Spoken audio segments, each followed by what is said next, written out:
paano kay Aiza?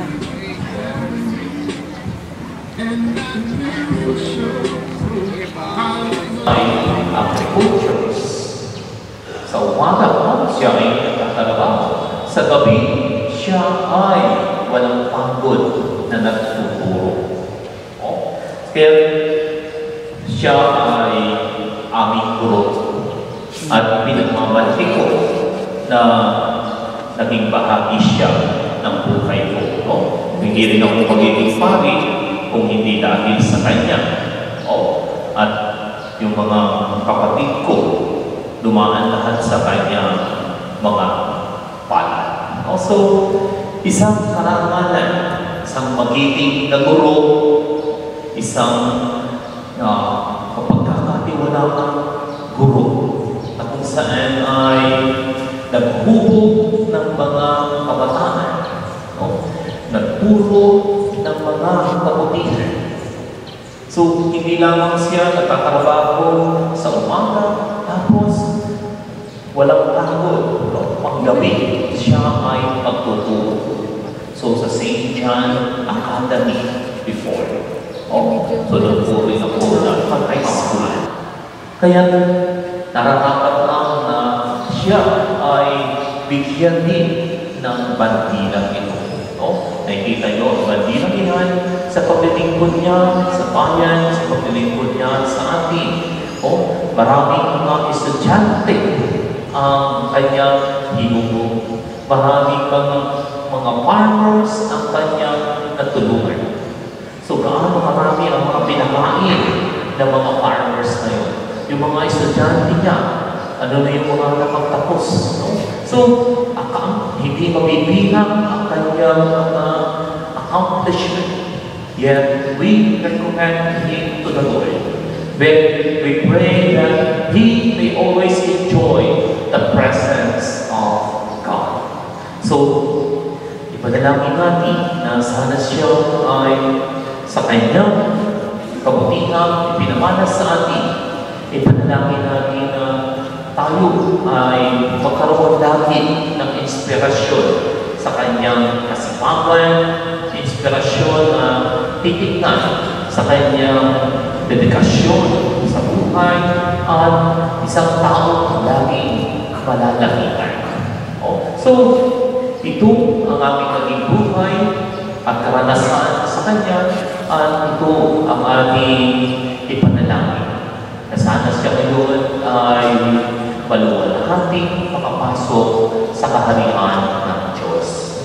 Sa iyo, Sir Jose, ang aming panalangin. Sa iyo, Sir Jose, na kaming mga estudyante mo ay sana ay patuloy na ipagpatuloy ang iyong mga tinuro para sa amin.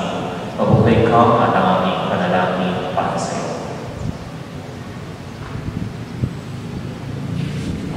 Tumayo po. Mga kapatid, halina't manalangin ng buong pananalig sa Diyos ang mga makapangyarihan. Pinuhay niyang muli ang anak niyang si Kristo upang maging pagkabuhay ng lahat ng tao. Ang ating itutugon ang mga makapangyarihan, kami iyong kaawaan. Ama, makapangyarihan.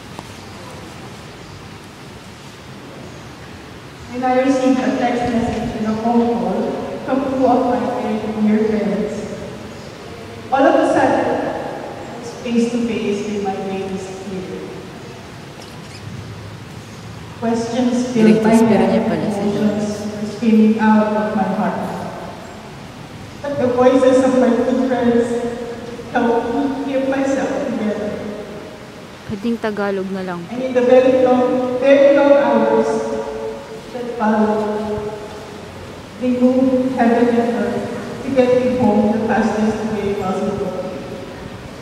I have been very homesick the past few months, but when I finally got on the plane, I blocked all thoughts of home so that I could get the longest flight that I ever took.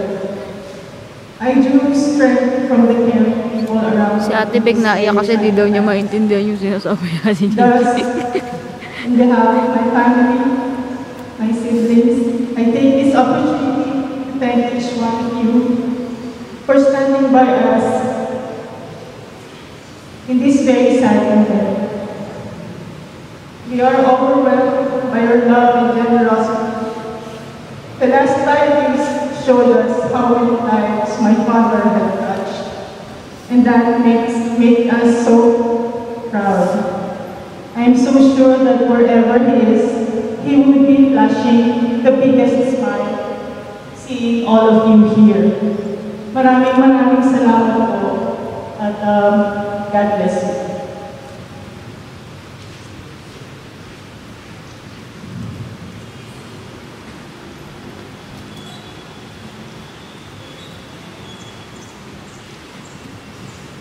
Magsitayo tayo na.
Panood na ng video sila nila Melda. Oo, hindi na po. Hindi po nakauwi.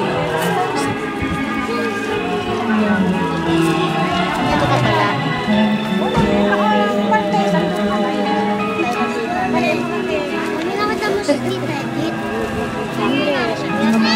Pinapakan na naman ako.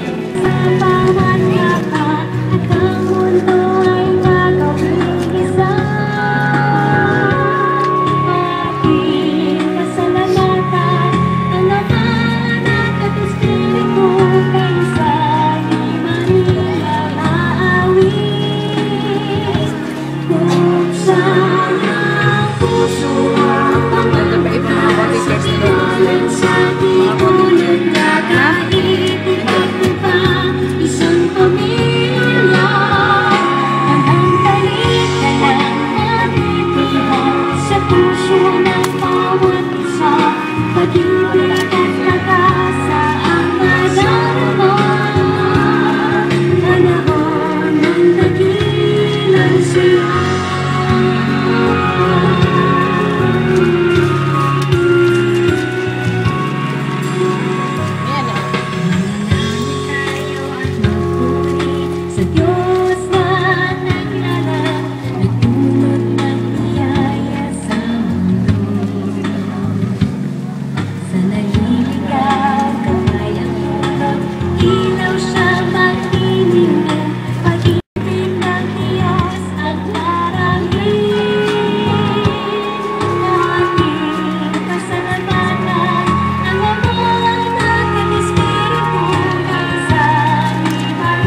doon ka nga video.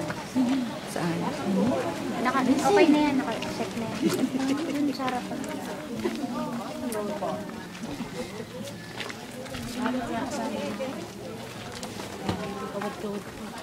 Hindi itatapon ito sa sama. Naputol ko na yun eh. Dito sa sama, tatapon na yan. Pangalan ng buhay yan eh, tatapon sa sama. Ayun na, ginugupit na nga niya ng cutter. Nasaan? Ayun o. Ayun si cutter. Basta ayun. Oo, basta ayun pala. Patuloy niya po ito. Talaga nilalagay. Lalagot eh. Pinusa rin ito na. Oo, pinutulan niya.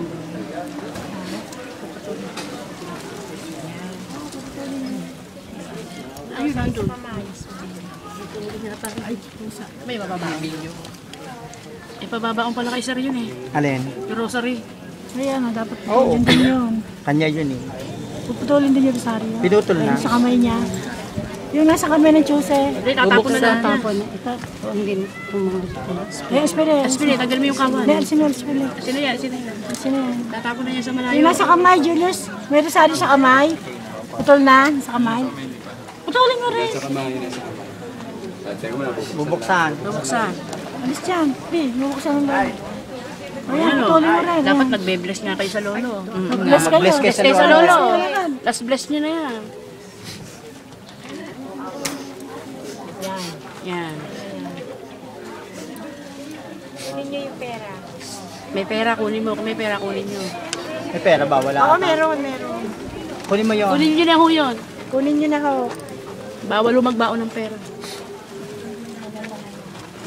Pwede yung ano, gamitin sa puhunan. Oo.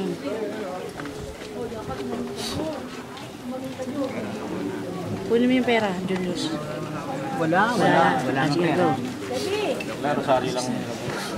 Oh, dali, oh.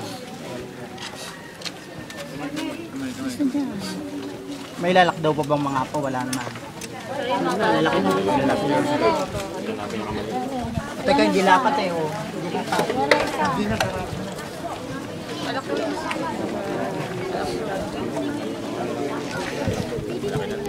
O yung plug na yan.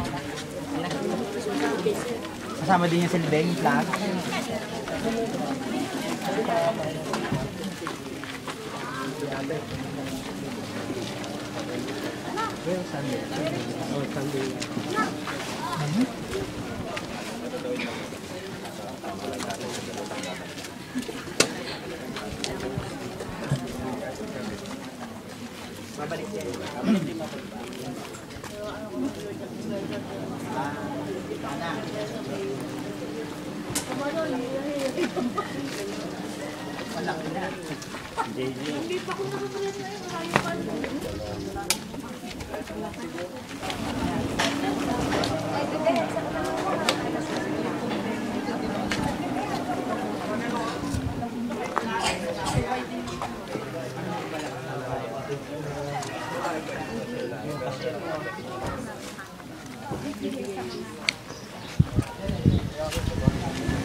Kukwento tayo.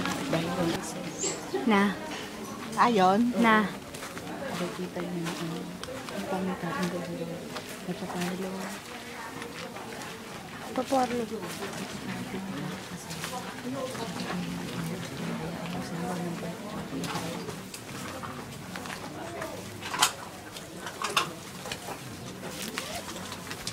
Aray ko naman.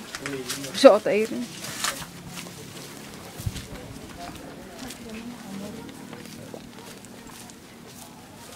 Pera kay Lola Ebing.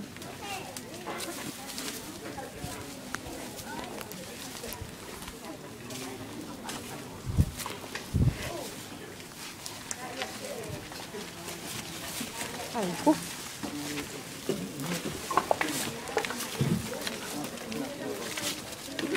Ano magano? Ang flowers, oh. Okay. Binigyan mo. Pakawala mo na, Gilyo. Buwapay ko dyan. Patay na. Ayun isa, oh. Try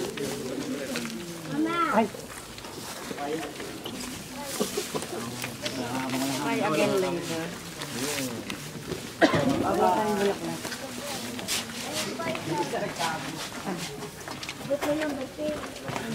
Akala ko may takbo sa loob.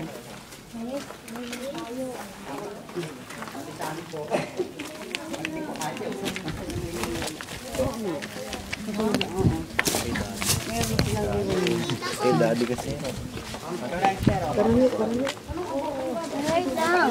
Dito tayo kay Noon. Ba yan? Nasa sana nakatapos na saan.